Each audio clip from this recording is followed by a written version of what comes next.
Hello everyone, finally we are back. बहुत दिन से लोगों का एक ही सवाल हो रहा है कि सर मैंने मेंस के सारे नोट्स प्रिपेयर कर दिए हैं, मैंने आंसर राइटिंग भी कर दी है, लेकिन पिछले 2-3 साल से मेरे प्रीलिम्स नहीं निकल रहा है। इसके कारण मैं थोड़ा सा अंडर कॉन्फिडेंट हूँ। तो ऐसा क्या किया जाए कि इस बार आप फिर से प्रीलिम्स ना फेल हों और ये प्रीलिम्स का जो डर है आपके मन में आपके परफॉर्मेंस को अफेक्ट ना करे। तो मुझे जो दिखता है, जो मैंने पर्सनली किया था, वो मैं आपको बताऊंगा। ये सिचुएशंस और ये वीडियो ऐसे लोगों के लिए है जो पिछले बार प्रीलिम्स हार्डली 2 से 3 क्वेश्चंस के कारण, जिनके कारण रुक गया। हो सकता है क्वेश्चंस विलोपित हो गए होंगे, हो सकता है कि वो ऐसे क्वेश्चंस को अटेम्प्ट नहीं कर पाए होंगे जिसमें उनको ऑलमोस्ट श्योर था लेकिन उतना श्योर नहीं था, तो उतना करेज आ नहीं पाया। तो कोई भी सिचुएशन में अगर आपका मेंस ऑलमोस्ट ऑलमोस्ट प्रिपेयर है लेकिन आप पिछले प्रीलिम्स में हार्डली 1 या 2 क्वेश्चंस के कारण रुक रहे हो, लगभग 3 से 4 नंबर के कारण, तो ये वीडियो उन लोगों के लिए है। ऐसा क्या करें कि फिर से प्रीलिम्स फेल ना हो। चलिए देखते हैं। तो ये सिंपल चीज़ें आपको करनी है। पहला ये कि आप कंप्लीटली अपना बुक लिस्ट को रिप्लेस मत करिए। आपने जितना पढ़ लिया है, जहाँ से पढ़ लिया है, it is more than enough. क्योंकि अगर कट ऑफ से 2-4 नंबर आप कम स्कोर कर रहे हैं, इसका मतलब ये है कि यू आर ऑलमोस्ट देयर। दूसरा दूसरा ये है कि understand the problem is with execution and not knowledge. देखो, अगर आप कट ऑफ से कुछ ही नंबर दूर है, इसका मतलब ये है कि उस एग्जाम टाइम में जो आपको डिसीजन मेकिंग करनी है उसमें कहीं ना कहीं दिक्कत है। इसको आप बिल्कुल भी नॉलेज से जोड़ के मत देखिए और ना ही अपना बुक लिस्ट बहुत ज़्यादा चेंज करने की कोशिश करिए। उसके बाद एक और प्रॉब्लम आता है लोगों में कि उनके पास इतना करेज नहीं होता है कि वो ज़्यादा से ज़्यादा क्वेश्चन अटेम्प्ट कर पाए। वो एग्ज़ाम के प्रेशर में उनको लगता है मैं सही कर रहा हूँ, नहीं कर रहा हूँ, सही कर रही हूँ, नहीं कर रही हूँ, और कहीं ना कहीं उनका हाथ रुक जाता है। तो आपको कहीं ना कहीं अपना करेज डेवलप करना पड़ेगा।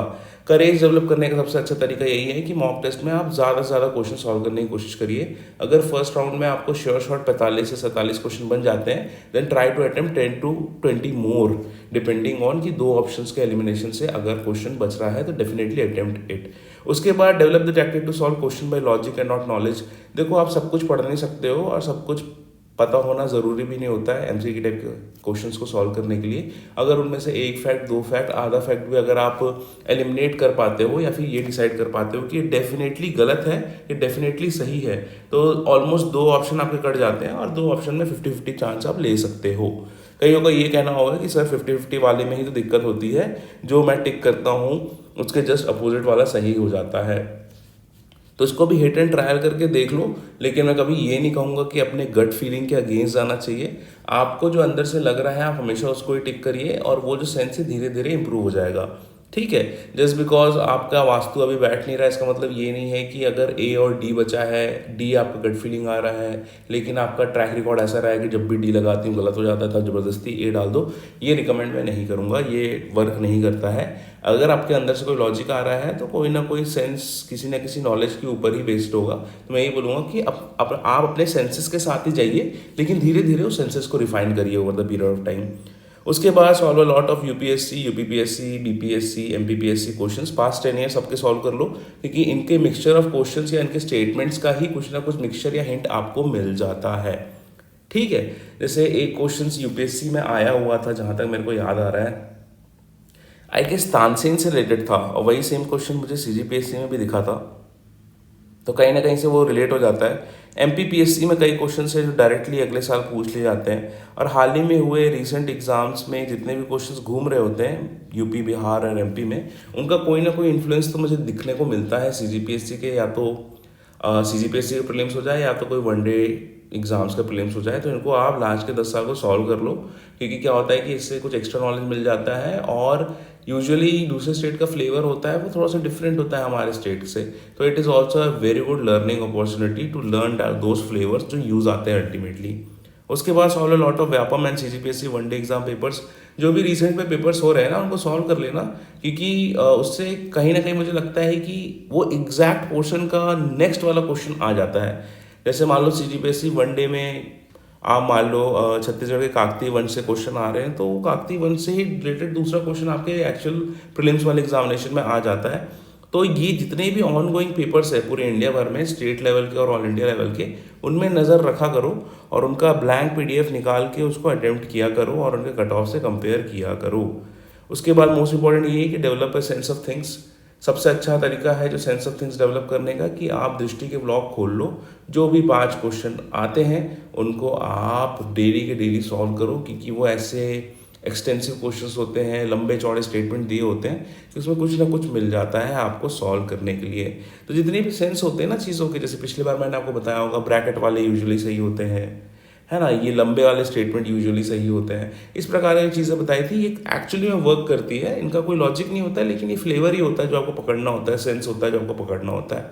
तो ये आप कर सकते हैं। अब सर आपने बता दिया आप टाइमलाइन कैसे करें, नवंबर एंड में लगभग आपका नोटिफिकेशन आ जाएगा, तो कैसे कैसे करना है। तो अभी सितंबर एंड तक जितने भी नोट्स हैं प्रिपेयर कर लो, इनका मेजर पोर्शन जो फ्रीक्वेंटली आस्क्ड पोर्शन है उनको रट लो, और जो अटेम्प्ट कर रहे हो, जो भी पोर्शन के मेंस के नोट्स रट रहे हो, उसका साइमल्टेनियसली आप एमसीक्यू सॉल्व करते रहो, CGGS, India GS, geography, polity etcetera का। और जब भी लेट या मिड नवंबर हो जा रहा है, जहाँ पे आपका नोटिफिकेशन आने की तैयारी हो रही है, इतने वैकेंसी आएंगे, इतने डीसी आएंगे, डीएसपी आएंगे, क्लियर हो गया है, तो कंप्लीटली प्रीलिम्स के मोड में शिफ्ट हो जाओ। मुझे नहीं लगता है कि 3 महीने से ज़्यादा आपको प्रीलिम्स की तैयारी करनी होती है। एंड मोस्ट इम्पॉर्टेंट ये चीज़ है कि एग्जीक्यूशन का मतलब ये नहीं होता है कि आप दिन रात टेस्ट सीरीज देते रहेंगे। आपको एक मैनेजेबल टेस्ट सीरीज ज्वाइन करनी है, हफ्ते में 1 टेस्ट ले लो, 4 दिन में 1 टेस्ट ले लो, 5 दिन में 1 टेस्ट ले लो, और बाकी का बाकी स्पेस आप सेल्फ स्टडी के लिए रखिए, ठीक है। क्योंकि अब सीजीपीएससी का नेचर वो नहीं रह गया है कि 4 कोचिंग के टेस्ट सीरीज उठा लिए तो उसमें से 10 से 12 क्वेश्चंस आपके डिट्टो फंस गए, है ना।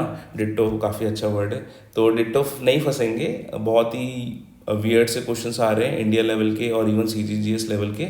तो आपको कुल मिला के ये करना है कि टेस्ट सीरीज को आपको एज अ रेफरेंस यूज़ करना है कि आप बाकी भीड़ में से कितना अच्छा परफॉर्म कर रहे हो, and try to test the top test series 2500-3000 लोग के बीच में टॉप करने की कोशिश करो, और टेस्ट सीरीज को जस्ट यूज़ करो अपना परफॉर्मेंस कंपैरेटिवली एसेस करने के लिए, और दूसरी चीज़ आपको एक रिदम या पेस बना के रखने के लिए। इससे ज़्यादा टेस्ट सीरीज को आप यूज़ मत करो। आई होप बहुत ही शॉर्ट और कंसाइज वीडियो था, अपने बिजी शेड्यूल में मैंने जैसे तैसे शूट किया है। I hope you guys appreciated. Share कर देना अपने दोस्तों के बीच में कि वो परेशान ना हो, और इस प्रकार के जो भी नॉर्मल टेंडेंसीज हैं, बहुत ही कॉमन क्वेश्चंस जो आप लोग पूछते रहते हो, I will just tell you, just take care, है ना। इस प्रकार के जो इन्फॉर्मेटिव वीडियोस है I will just keep posting. Okay, पढ़ते रहो। जय हिंद, मिलते हैं नेक्स्ट वीडियो में।